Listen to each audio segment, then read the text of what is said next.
Todas as notícias retratadas neste vídeo são reais. Eu sei que não parece, mas são. Eu analisei a situação. O que tá acontecendo em Gaza tá ficando feio pra gente, tá? Suspender as exportações militares foi a única opção racional. E Reino Unido, a sua abordagem multifatorial para a crise iraniana tem uma probabilidade de sucesso de 23,7%. Você já considerou um diagrama para identificar as causas raiz? Eu já dei o ultimato pro Irã. Ou eles voltam a negociar até o fim do mês, ou eu reimplemento as tarifas via snapback. E eu não preciso de um diagrama, eu preciso de uma aspirina. E talvez uma lei para me ajudar a deportar imigrantes. Isso sempre parece tirar o foco um pouco dessas coisas. É a nobreza europeia, né? Tão cheia de ultimatos. A gente prefere uma abordagem mais prática. Rússia, só não se esqueça que você também é meio europeia, né? Eu achei interessante esse nome que você deu, abordagem prática. Eu prefiro fortalecer as minhas parcerias estratégicas, na verdade. Inclusive, eu acabei de fechar uma das minhas minas de lítio no CATL e os preços globais parecem ter disparado. Que curioso. Eu sei. Eu não concordo. Desculpa, eu não concordo. Tá bom. Não acho. Acho que não. Isso não muda nada.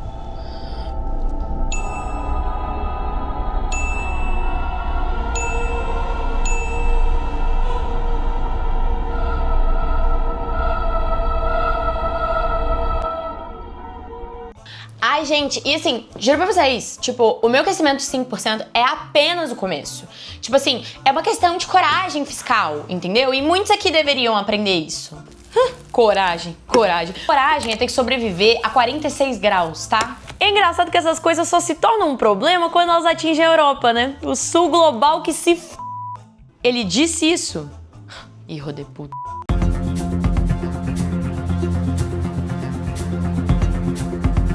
Interrompemos a nossa programação para contar uma fofoca quentíssima. O Tribunal Federal de Apelações estadunidense definiu que a maioria das tarifas aplicadas por Trump são ilegais. Eles alegam um excesso, abuso de poder presidencial. A decisão judicial pode afetar tarifas impostas a vários países, como Brasil, China, México e Canadá. A decisão só entrará em vigor em 14 de outubro, dando a possibilidade de que o governo Trump recorra à Suprema Corte.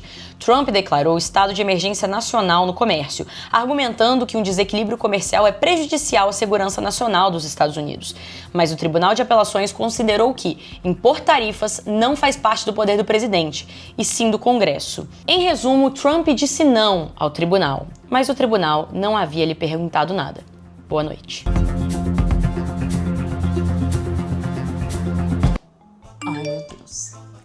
Ai, meu Deus. Eu não acredito. Canadá, você tá vendo isso?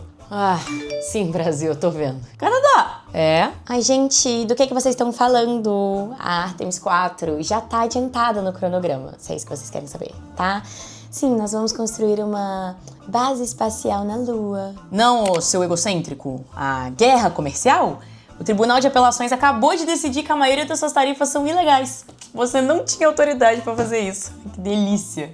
Gente, pelo amor de Deus, isso é fake news, tá? O tribunal é completamente partidário, tá? Obviamente a gente vai apelar pra Suprema Corte, ok? E saibam vocês que essas tarifas existem para proteger os trabalhadores dos Estados Unidos, ok? Se elas acabam, a nossa economia vai virar um desastre total.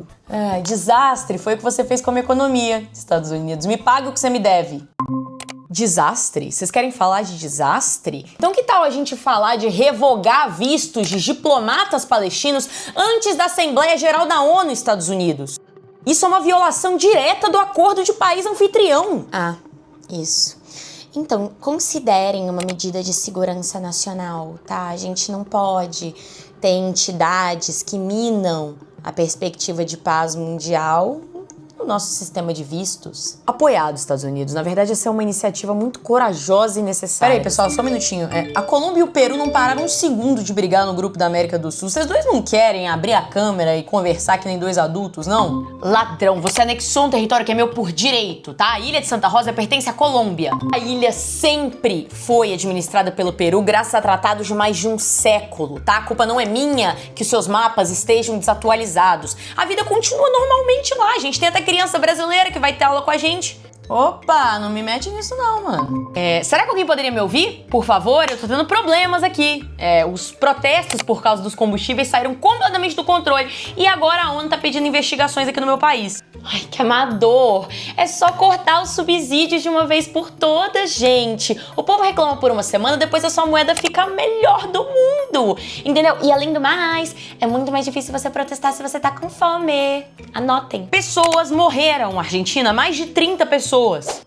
Hora da aula. Te explicando geopolítica como se fosse fofoca. Galera, hoje a gente vai falar sobre o quê?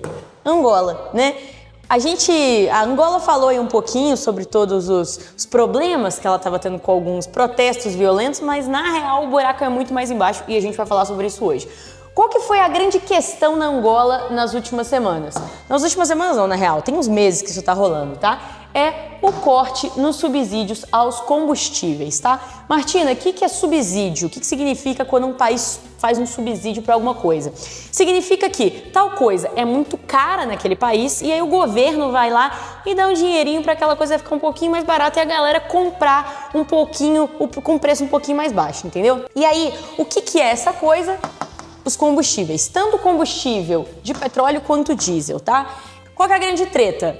A Angola é um dos maiores produtores de combustível, especificamente de petróleo, da África. Entretanto, a população geral vive na pobreza. Pobreza onde faltam serviços básicos e coisa que o Estado deveria, prover, mas não provém, até porque a gente vive no capitalismo. E aí o que acontece? O governo subsidiava o combustível, mantendo os preços artificialmente mais baixos. Então, combustível é uma coisa que é necessário, para sobrevivermos na sociedade moderna. E aí o que eles faziam? Pagavam, davam dinheiro para o combustível ficar um pouquinho mais barato e a galera conseguir pagar. Isso também interferia tanto na tarifa do transporte público quanto também na alimentação da galera. Por quê? Porque o alimento precisa chegar de alguma forma, Não chegava de mula, chegava de caminhão, o diesel afetava. E por que eles cortaram esses subsídios agora? É isso que a gente vai descobrir. Galera, o que aconteceu? Tem 3 causas principais aqui, tá?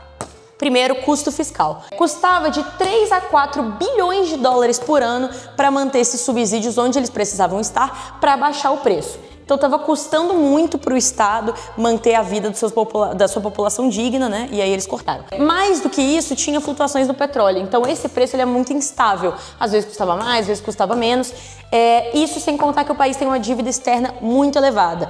E aí, Martina, você me pergunta, tem uma dívida externa elevada com quem? FMI. O segundo ponto é a pressão internacional. O FMI começou a falar assim: não, Angola, você não tem que subsidiar combustível para tornar a vida dos seus cidadãos mais digna. Pega esse dinheiro e aí qual que foi a desculpa oficial deles? Investe em saúde, educação, serviços sociais. Qual que é a razão real?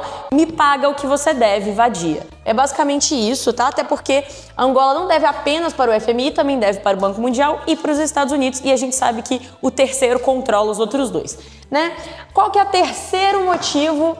Que honestamente, motivo bosta, tá? Não sei se isso deveria estar aqui, mas tudo bem.